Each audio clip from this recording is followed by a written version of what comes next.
Hi everyone, welcome back to the Sweetest Honey Pot. This week we are tackling sexual dysfunction in women. So, what sexual dysfunction do you have? Is it low sexual desire, which involves lack of sexual interest and willingness to be sexual, or sexual arousal disorder? Your desire for sex might be intact, but you have difficulty with arousal, or you are unable to become aroused during sexual activity. Or is orgasmic disorder. You have difficulty in achieving orgasm after sufficient sexual arousal and ongoing stimulation.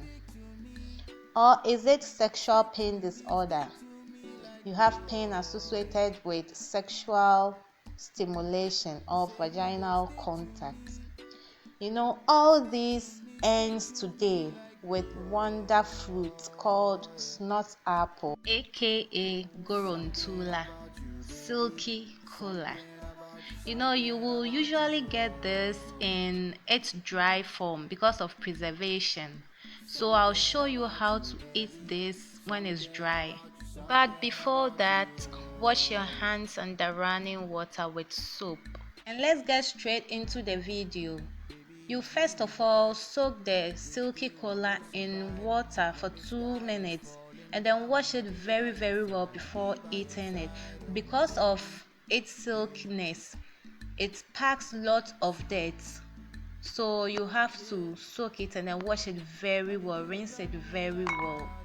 And then after rinsing it, you add hot water to it for 20 minutes. You can cover it and then let it soak so that it can be soft for you to be able to chew. Goron Tula is sweet and it's very slippery.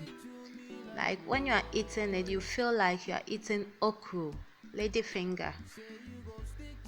This is how it looks now after soaking in hot water for 20 minutes.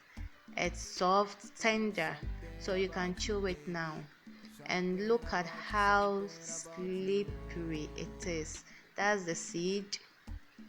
So you remove all the seeds and then chew the shell. That's what you chew. That's it. Look at how slippery it is. And it's the same way you feel on your tongue when eating it. This will have effect on your VJ. You feel slippery down there. You will enjoy sex. Dryness will be off and you will feel aroused when being stimulated. It clears away some little infections and also ease menstrual cramps. Good for fertility. It has lots of health benefits, so you must try this out. In my next video, I'll show you how to make very effective Goron Tula syrup and powder for your smoothies, yogurts, milkshakes. So please subscribe if you haven't and hit on the notification bell. Thanks so much for supporting me. Till we meet again, it's bye.